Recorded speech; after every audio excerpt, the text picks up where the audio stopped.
Comment reproduire la souplesse et la variété de la vie? Prenez une série d'instantanés d'un régiment et projetez ces instantanés sur l'écran de manière qu'ils se remplacent très vite les uns les autres. Ainsi fait le cinématographe. Avec des photographies dont chacune représente le régiment dans une attitude immobile, il reconstitue la mobilité du régiment qui passe. Il est vrai que si nous avions affaire aux photographies toutes seules, nous aurions beau les regarder, nous ne les verrions pas s'animer. Avec de l'immobilité, même indéfiniment juxtaposée à elle-même, nous ne ferons jamais du mouvement.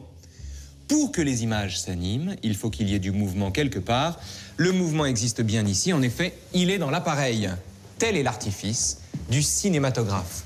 C'est un texte émouvant parce que c'est un extrait de l'évolution créatrice de Bergson, ça date de 1907, et c'est la première rencontre du cinéma et de la philosophie, qui est un rendez-vous manqué. Bonjour Élise Domnac. Bonjour Raphaël. Et bienvenue. Merci et beaucoup. bienvenue. Alors vous êtes maître de conférence en études cinématographiques à l'École Normale. Oui. Bravo. Spécialiste de Stanley Cavell, on va en parler, hein, du grand Stanley Cavell. Ouais. Et puis aussi membre des comités de rédaction de la revue Esprit et de Positif. Et c'est du cinéma qu'on va parler, quoi qu'on fasse de la philosophie. Et on va partir, si vous en êtes d'accord, de ce premier rendez-vous raté. 1907, Bergson, philosophe de la vie, considère que le mouvement tel que le cinéma le fabrique de l'extérieur est un artefact et qu'en somme le cinéma manque l'essentiel.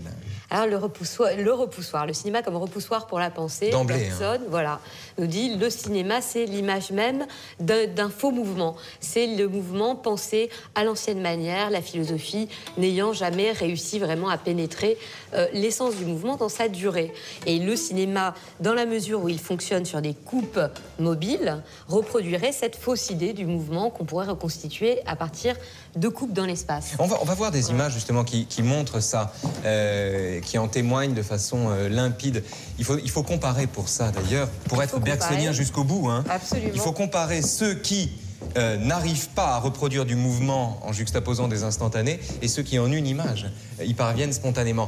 La première image, c'est Muybridge, hein, voilà. C'est la série c'est le galop. Voilà, c'est le galop de Muybridge. Alors il faut rappeler en peu de mots, hein, on est là à la fin du 19e siècle à peu près, hein, photographe américain, c'est les travaux sur la décomposition du mouvement. Voilà. Et donc il juxtapose comme ça une série, là on a 16 clichés d'un cheval au galop. Et alors tu disais des travaux, et alors c'est vrai que c'est ça qui est intéressant, c'est des études. Et c'est des études dont le but était en fait de répondre à un problème de scientifiques posé par des physiologues, qui était le problème de savoir si, lorsque un cheval, n'importe quel animal, s'est lancé dans un mouvement naturel, eh bien, est-ce qu'il y a un moment où, au galop, ses pattes ne touchent jamais le sol?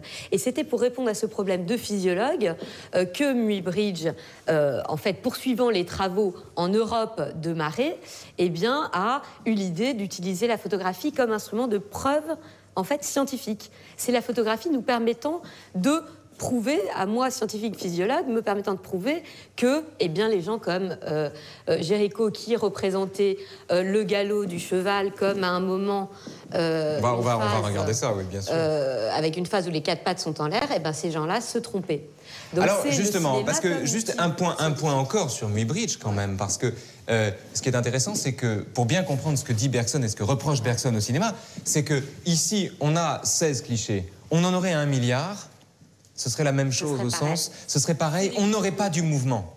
Or c'est bien ce que Bergson reproche au cinéma, c'est de donner l'illusion d'un mouvement fabriqué de l'extérieur, alors que là, dans le tableau de Géricault, les jambes, puisqu'on dit les jambes, les jambes des chevaux sont dans une position qui n'existe pas. Voilà. Puisqu'ils sont jambes tendues avant et arrière, donc comme ça en lévitation. Mais ce faisant, Géricault... Étant plus irréaliste, il est presque plus réaliste, en effet, ce faisant. C'est ça, il trahit une représentation, puisque ce qu'on voit, c'est ce que Muybridge montre, hein. Mais il trahit ce qu'on voit pour délivrer une vérité plus profonde qui, elle, c'est la vérité du mouvement, absolument, absolument. C'est le paradoxe, et qui est un paradoxe qui, concernant le cinéma, est structurant, d'un art qui est fondé sur de la réalité, beaucoup plus que la peinture, au fond, parce que là, il y aura de la reproduction du réel, il y aura la présence du réel, et en même temps, un art qui est en même temps dans l'illusion totale du réel, et qui est condamné à redonner l'illusion de la réalité. Donc la grande différence entre le cinéma et la peinture, c'est la différence qu'il y a entre la photographie et la peinture. Voilà. Finalement, Bergson se fait du cinéma l'idée d'une sorte de photographie améliorée. Et qui par conséquent manque ce que la vie a d'insaisissable par un instantané, par un cliché. On a d'ailleurs ici, je crois, sur Internet, l'image animée, ça c'est génial, du cheval au galop, justement, de Muybridge. Alors, ce qui est très intéressant, là, hein, c'est qu'on le voit au galop, et on voit à la fois le galop et en même temps la décomposition. Du mouvement. Du mouvement. Et c'est toute cette idée d'une spatialisation du mouvement qui est à la base de ce qu'est le cinéma et qui est problématique d'emblée. Alors pour Bergson, on l'a dit, ça induit une condamnation dans un premier temps, enfin dans l'évolution créatrice, une condamnation du cinéma. Mais pour quelqu'un, par exemple, comme Panofsky, dans l'article sur style et matière du 7e art, eh bien c'est justement, au contraire, ce qui définit l'essence du cinéma, c'est de cette spatialisation du temps, cette dynamisation également qui est de l'espace et qui sont vraiment au cœur du médium cinématographique. C'est ça qui est très important, c'est que le reproche que fait Bergson au cinéma, c'est également l'éloge qu'on pourrait faire. En somme, le malentendu est parti du fait que pour Bergson, la vie n'est pas saisissable par la mathématique, au fond, et on ne peut pas la décomposer. Ou en tout cas, quand on la décompose, on la perd.